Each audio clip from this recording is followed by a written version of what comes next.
Hello there, sword friends. Today's going to be something of a different video. I'm going to talk a little bit about knives, baby swords, if you will. I've been asked to make more knife-related content on my channel. I do really enjoy knives, but I'm certainly less of a knowledge source on them, and I don't talk about them as often. But I thought I might use this opportunity to do just that and talk a little bit about this heirloom piece that I have. Now, from my understanding, this is an old Soviet-era pocket knife, and I don't know who made it, or when it was made, or really much about it, apart from I got it from my father-in-law, and I believe it was his father's, and I guess I don't know much more about it than that. Nearest I can tell, there's only one maker's mark on the large blade here, and that's about the only indicator of who might have made it. Apart from that, I don't see any names or distinguishing marks or anything of the sort there. So if you happen to know anything about who might have made it, or what company it came from, or when it was made, I'd certainly appreciate the information.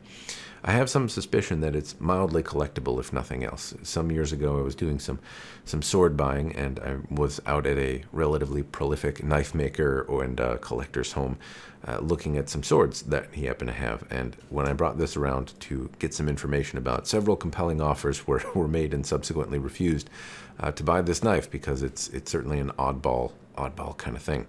But he couldn't tell me any information about it either, and so.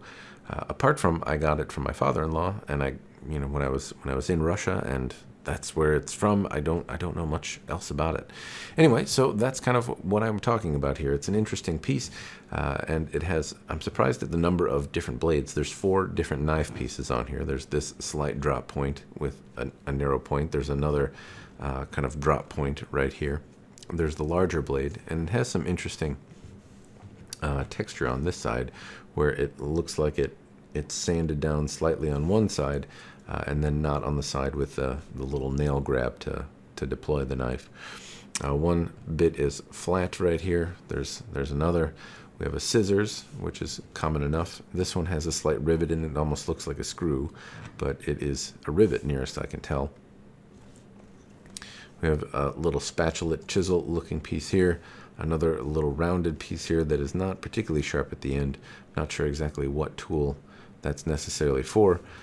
This piece has been whittled down to look, or it looks like it's now a glasses screwdriver flathead size piece is about what it's been whittled down to, and I don't know if that was the initial intent or not. On the back side, I think these are called marlin hooks or punches. I'm not exactly sure, and I'm surprised that there are so many of them. We have the corkscrew here, but these punches, there's a little nubby one. Then there's this large flat with almost like a diamond section to it and a file on one side. One has a hole in it, and then there's this large metal toothpick sticking out here, a larger punch.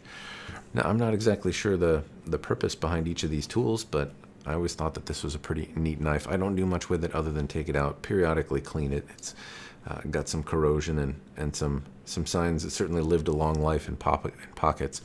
I've always too nervous to carry it around for fear of losing it. It's been it's not something that would be easy to replace, and yeah, these types of knives without clips and stuff on them, I have lost so many Swiss Army knives in my time that I just don't. Anything that doesn't have a clip shouldn't be on my pocket.